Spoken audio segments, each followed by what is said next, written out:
Dobar dan i dobrodošli na kanal. Ne propustite ovaj recept. Domaća tahan halva. Priprema se za 5 minuta. Tahan halva je orijentalna turska poslastica.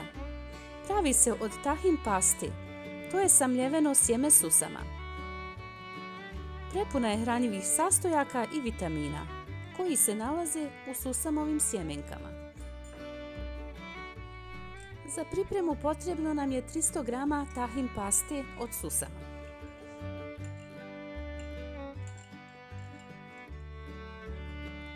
U posudi pomiješajte tahin pastu i 250 g mlijeka u prahu.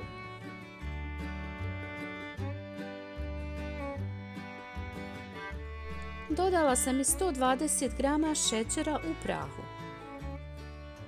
Sve zajedno dobro promiješati.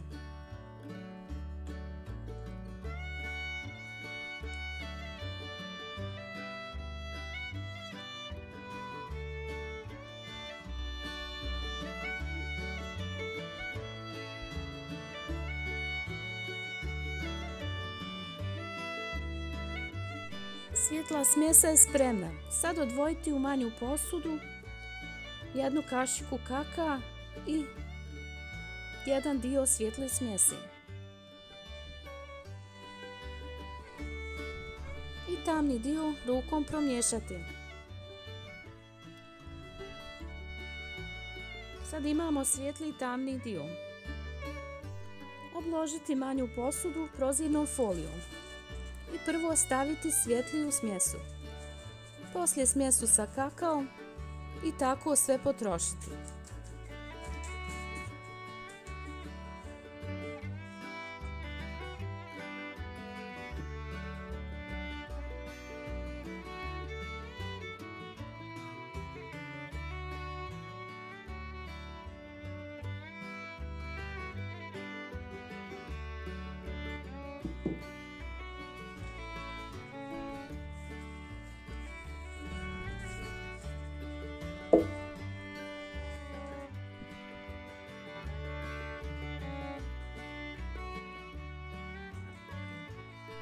Rukom sve pritiskati da se svi sastojci dobro sjedine. Sad zatvoriti i ostaviti 3 do 4 sata u frižideru, da se sve stegne.